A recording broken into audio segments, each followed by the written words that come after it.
आपने बहुत बढ़िया कार्यक्रम किया। एक ही गलती करी कि मुझ जैसे अदने को अध्यक्षीय जिम्मेदारी दी, जो ईमानदारी से स्वीकार करता है कि शक्तिदान जी के बारे में मैंने कल किताब लेकर के पढ़ा, क्योंकि मुझे ये था कि मुझे कुछ बात कहनी। लेकिन जब मैं यहां आया तो आज लगता है कि अगर किसी कवि के बारे में मैं थोड़ा बहुत जानता हूं, समझ सकता हूं, तो ये कार्यक्रम इतना सुंदर रहा। इसके माध्यम से मैं कविया जी के बारे में कुछ जान सकता हूं, कह सकता हूं। आपने बताया कि मैंने पहले कहा था कि मेरा जन्म हो मथुरा में हो, काशी में हो। मुझे फिर एक लाइन याद आ रही थी कि उद्धव जी समझाने आए थे गोपिकाओं को कि ब्रह्म क्या होता है, कृष्ण से मोह लगाने का क्या फायदा है। और जब उद्धव जी आए तो गोपिकाओं ने उनको ये प्रेम का पाठ पढ़ाया, वो प्रेम का पाठ पढ़ाया कि उद्धव जी अपने को ही भूल गए। मेरी समझ में आज ये नहीं आ रहा था कि मैं काशी से हूँ, कि मैं छोटी काशी से हूँ, और शायद आज छोटी काशी बड़ी काशी पर भारी पड़ रही। मैं इस कार्यक्रम में आया, आज मेरी जूते पहन करके बोलने की हिम्मत नहीं थी, क्योंकि दिमाग में आ रहा था कि कबिया साहब मरभूम पर नंगे पांव ही चले होंगे, तब उनको दर्द का एहसास हुआ होगा जो वहां का जन था, जो वहां का मन था।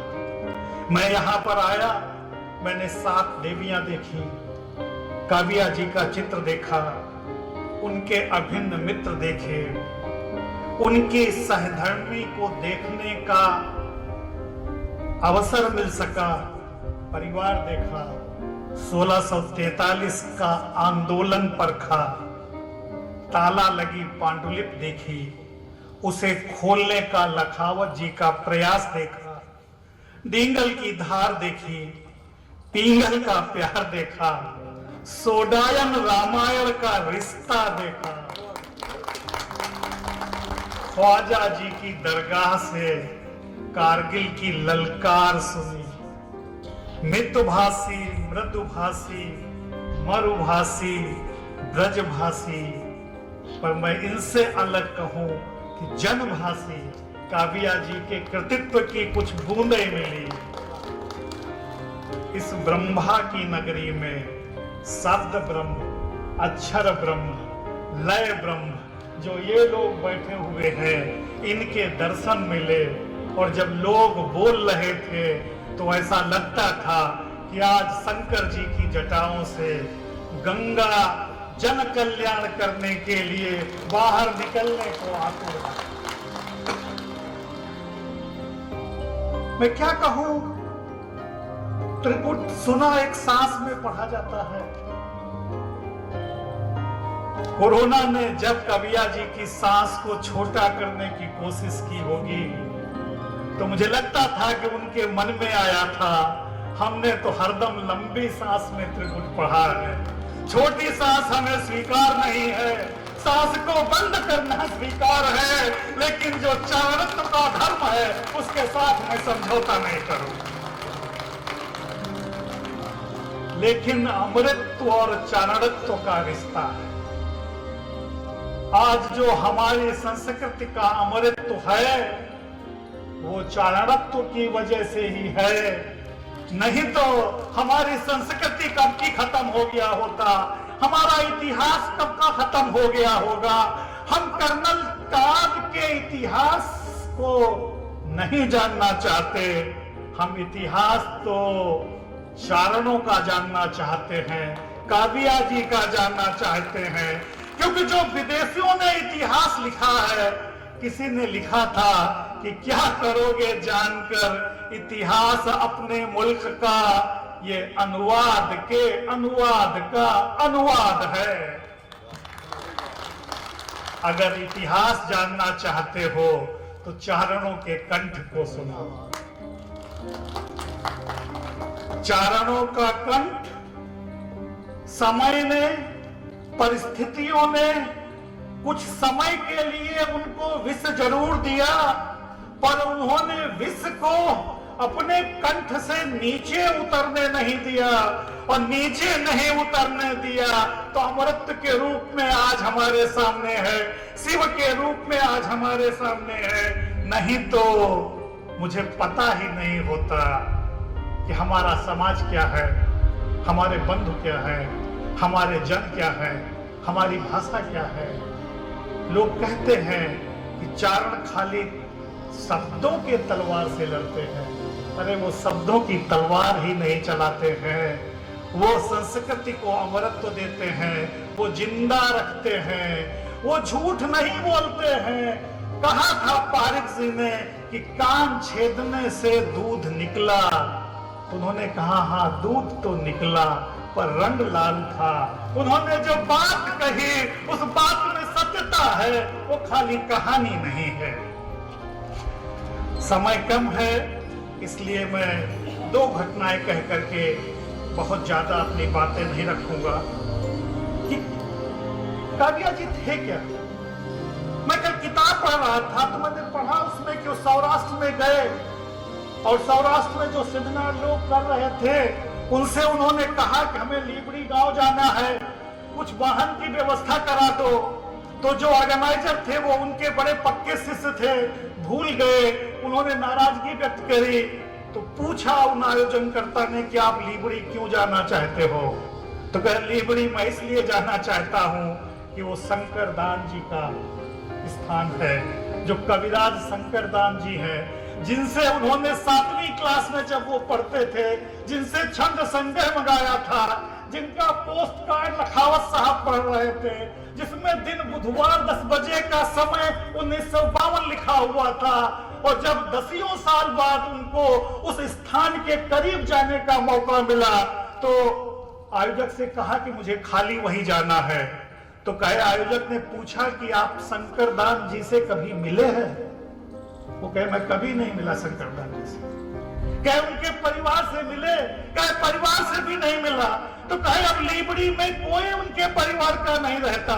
तो उन्होंने कहा हमें परिवार से नहीं मतलब है, मैं तो उस गांव की मिट्टी की रज माथे में लगाना चाहता हूँ, जिसने हमको छद संग्रह भेज करके जो मैं बन पाया उस बनाने के लायक हमको बनाया। लोगों ने कहा कि मृत्यु पर कविता उन्होंने बचपन में लिखी। उनकी पहली कविता लोग या जो कुछ मैं हो सकता मैं गलत समझाऊं, शुरुआती कविता मरण पर रही। अरे अगर उनकी शुरुआती कविता मरण पर रही तो उनकी मृत्यु के पश्चात आज कविताएं उनके जीवन पर हो रही हैं। वो आदमी वही अमर है, आदमी वही अमर है कि जिसकी मृत्यु के बाद उसकी अमरता की बात है। आज अटल जी का भी जन्म दिवस है, आज मालवीय जी का भी जन्म दिवस है, मदन मोहन मालवीय का। एक बार किसी ने पूछा कि भारतीय संस्कृति के बारे में नेहरू जी ने भी लिखा है, मदन मोहन मालवीय ने भी लिखा है। मदन मोहन मालवीय के लिखने में भारतीय संस्कृति के बारे में और नेहरू जी के भारतीय संस्कृति के बारे में लिखने में अंतर क्या है?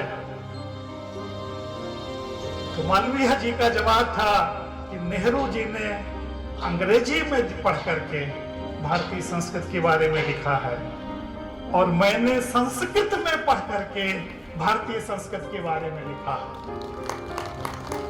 तो मैं जोड़ना ये चाहूंगा कि काव्या जी ने मरुभूमि के बारे में, वहां की जन्मभूमि के बारे में, वहां की भाषा के माध्यम से लिखा है। और जिसने वहां की भाषा के माध्यम से लिखा है उसकी समझ, उसकी सशक्त लेखनी कुछ अलग ही होती है, इसमें कहीं कोई दो राय नहीं है। सर की नाराजगी समझ आई। किताब में एक जगह उन्होंने विश्वविद्यालय को विश्वविद्यालय लिखा है, सत्य भी है। कोई यूनिवर्सिटी में पढ़ाने से, नौकरी पा जाने से टीचर नहीं हो जाता। कोई यूनिवर्सिटी में नाम लिखा लेने से विद्यार्थी नहीं हो जाता। गैराज में कोई चीज खड़ी कर दो वो कार नहीं हो जाती। चर्च में कोई चला जाए तो वो क्रिश्चियन नहीं हो जाता। काव्या जी असली शिक्षक थे कि उनके न रहने पर शायद इसमें ही कुछ लोग ही उनके डायरेक्ट विद्यार्थी रहे हो, जिन्होंने उनको देखा नहीं वो भी उनके काम के अनुयायी है। अब शिक्षक को और क्या चाहिए? शिक्षक को प्रोफेसरशिप बहुत छोटी चीज है। हमें लगता है कि कभी कोई हिंगल डिंगल पिंगल इन सब चीजों को समाहित करते हुए कोई विश्वविद्यालय बनेगा तो काव्या जी स्वतः स्फूर्त उसके कुलाधिपति होंगे। प्रोफेसर तो बहुत दूर की बात है। और बस मैं इतने कह के अपनी बात समाप्त करना चाहूंगा कि अगर भारतीय संस्कृति को जीवित रखना है, भारतीय संस्कृति को उन्नत करना है, इसका सर्वेक्षण करना है, इसका संरक्षण करना है, इसको संवर्धित करना है, तो जो हमारी भारतीय जनमानस है उसमें इस चारण समाज के गुण जरूर हो कि जो विषम परिस्थितियों में भी समाज की वास्तविकता से हमको हरदम परिचित कराते रहे। वो अपने लिए नहीं जिए, अपनों के लिए जिए। राजपूतों ने अगर तलवार चलाई तो चारों ने शब्द बाण से ऐसे ऐसे ऐसे ऐसे हमारे सामने रास्ते दिखाए कि हमारे पूर्वजों को अजर